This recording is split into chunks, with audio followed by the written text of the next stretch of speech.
Since this is the last season of The Big Bang Theory, we thought that we would do something fun. We have sourced some fan questions about The Big Bang Theory, so let's get into it.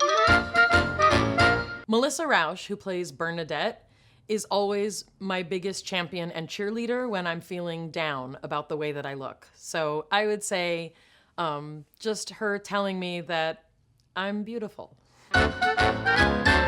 We have several days of rehearsal before we actually film, and that's usually when we get our giggles out.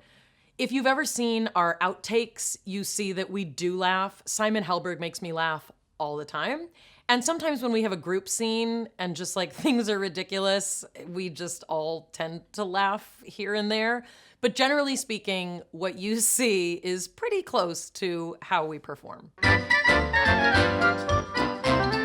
There's a jumper that Amy wears for date night in many of the seasons of The Big Bang Theory, and I love it. I love it so much that our wardrobe department had it made in other shades besides denim. Like I have one in corduroy, it's comfy, and I love it, and it's just fun.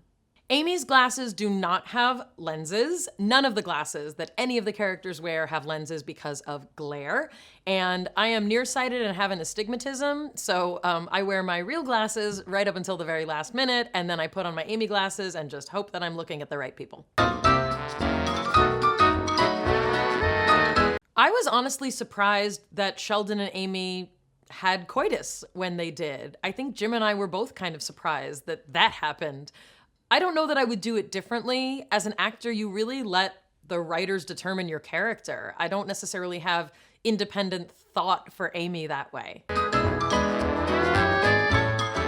That's easy. Sheldon. I actually don't watch The Big Bang Theory, and I sometimes will see scenes from previous episodes when it's being shown to the audience before we start a tape night, but it's very uncomfortable to watch myself, to hear my voice, just to analyze, like, why am I not standing up straight? I look pregnant. My sons don't watch The Big Bang Theory. They have been to a handful of tapings. A lot of the content is stuff that I'm not ready to get into them with yet. So when there's an episode that I determine is clean and relatively safe, they have been able to come to run-throughs. My older son came to one taping with a close friend of his, and he really enjoyed that.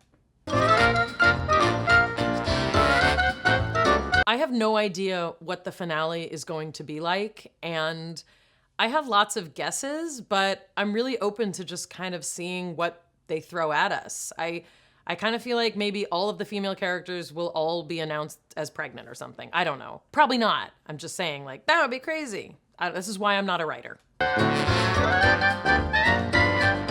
Amy is a late bloomer, and I was a late bloomer, so I definitely think a lot of her mishaps regarding relationships and even friendship I can really relate to. I'm a very particular person, and I'm a person that can see the love that people have to offer, even if they offer it in unusual ways. So that's something I really like about Amy, and I guess I like about myself. If Amy were a real person, I would think she was funny and quirky, and I would find ways to want to connect with her. Absolutely. I've had friends like Amy in my life. Bazinga. Between scenes, I write scripts for all of the YouTube videos that we post. I write my posts for groknation.com.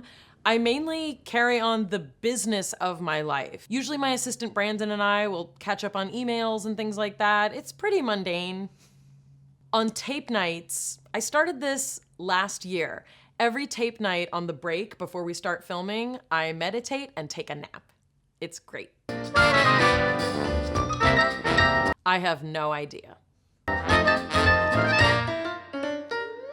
One of my favorite episodes is the scavenger hunt episode. The main reason that that's one of my favorite episodes is because I got so many scenes with Simon Helberg. I tell Simon Helberg on an inappropriate basis that I'm his biggest fan. Whenever we have curtain calls, I jump up and down like a cheerleader for him at the beginning of every curtain call and at the end of every curtain call. I think he's amazing. I learned so much from him working with him, and getting to sing with him was awesome, and just getting to see his process. I follow him around like a little bit like a puppy dog, and I think he's uncomfortable about it. So that's really why Big Bang Theory's ending. Just kidding. I would like to think that if Amy and Sheldon had a child, they would parent the way I did in real life, which is really trying to be as closely in tune to the way primates raise babies as possible. I think Amy would definitely be a breastfeeder. And yeah, I think they'd probably do things like baby wearing and sleeping close to the baby and all those things. There is only one flight of stairs on set. The stairs go down and they end in a dead end. And then the stairs go up and they go over to the back of backstage. Every time we have a scene that involves another flight of stairs, our set dressing, set design department resets it within about 15 seconds, and voila, new flight of stairs. The only exception is the lobby, which is a totally separate set and has one flight of stairs that goes up and ends in a dead end. I always love having Will Wheaton on our show, and I really hope that we get to see more of him before our show ends. He's really fun to have around. He's a genuine geek like me, so that's really awesome. And I just love his character. I love the dynamic between him and Sheldon, so I hope we get more Will Wheaton. Always want more Will Wheaton. Thank you for watching. I hope you enjoyed me answering some of your season 12 questions. And don't worry, there's plenty more about the end of the season. Go to groknation.com for weekly write-ups of our tapings and shows. And stay tuned right here for YouTube. Make sure you like and subscribe so you can get notifications about all of the videos I'll be doing towards the end of season 12 and beyond. Thanks for watching. See you next time.